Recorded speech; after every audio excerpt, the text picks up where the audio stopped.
आणि या दरम्यान एक अजून महत्त्वाची बातमी येते समरजित सिंग घाटगे यांच्या संदर्भात बातमी आहे। समरजित सिंग घाटगे आजच तुतारी फुंकणार असल्याची माहिती सूत्रांनी दिली आहे। कोल्हापुरातील कागलमध्ये आज समर्थकांचा मेळावा आहे आणि या मेळाव्यात समरजित घाटगे राष्ट्रवादी शरदचंद्र पवार पक्षात प्रवेश करणार असल्याची शक्यता वर्तवण्यात येते।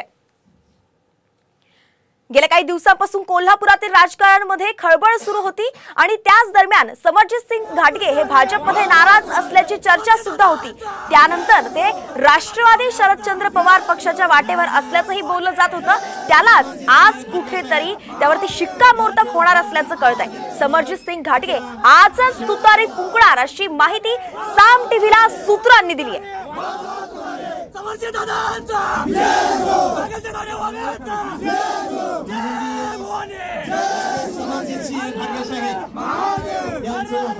रणजित माजगावकर आपले प्रतिनिधी आपल्या सोबत जोडले गेलेत। रणजित, काय सविस्तर अपडेट आहे? आजच ते तुतारी फुंकणार आहेत का? काय घडू शकतं आजच्या कागल मधल्या मेळाव्यात?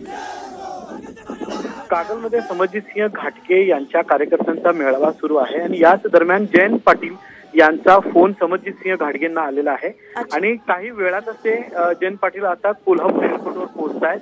दुपारी 3 वाजता समरजित सिंह घाटगे यांच्यासोबत त्यांची प्राथमिक चर्चा होणार आहे आणि ही चर्चा झाल्यानंतर पुन्हा कार्यकर्ता मेळावा होऊन याची घोषणा करण्यात येणार आहे। नक्कीच ही आताची क्षणांची मोठीच बातमी आहे। परंतु या दरम्यान मतलब जयंत पाटील यांनी दुपारी 3 वाजता ते घाटगेंना भेटणार असल्याचंही कळतंय।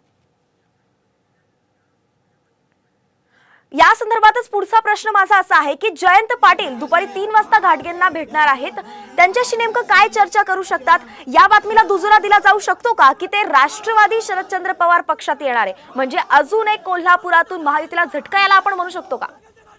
निश्चितच आपण त्याच पद्धतीने म्हणता येईल, कारण समरजित सिंह घाटगे गेले अनेक वर्ष भाजपचे कार्यकर्ते आणि नेते म्हणून वावरत आहेत। मात्र त्यांना येणाऱ्या निवडणुकीमध्ये शब्द न दिल्यामुळे त्यांनी आता ही निवडणूक कुठल्याही परिस्थितीमध्ये लढवणार अशी घोषणा केलेली आहे। त्यामुळे अपक्ष लढवण्यापेक्षा आपण कुठल्या तरी पक्षाच्या माध्यमातून लढवावं अशी कार्यकर्त्यांची मागणी आहे। त्यामुळे शरदचंद्र पवार राष्ट्रवादी पक्षाच्या वतीनं त्यांना 2 वेळा या ठिकाणी विचारण्यात आली होती। याच पार्श्वभूमीवर त्यांनी आता हा निर्णय घेतलेला आहे। शरद पवार राष्ट्रवादीच्या पक्षातून ते सध्या निवडणूक लढवण्याच्या तयारीत आहेत। अच्छा, नक्कीच धन्यवाद रणजित या सविस्तर अपडेटसाठी। वेळोवेळी आपल्याकडून अपडेट घेत राहू। परंतु आताच्या क्षणाची सर्वात मोठी बातमी, कागलमध्ये समरजित सिंग घाटगे समर्थकांचा मेळावा सुरू आहे। आपण पाहतोय की त्यांना कसं उचलून आणलंय कार्यकर्त्यांनी। समरजित सिंग घाटगे हे भाजपमध्ये नाराज आहेत आणि त्यानंतर ते आता वेगळी भूमिका जाहीर करणार असं म्हटलं जातंय आणि ही वेगळी भूमिका राष्ट्रवादी शरदचंद्र पवार पक्षासोबत असू शकते।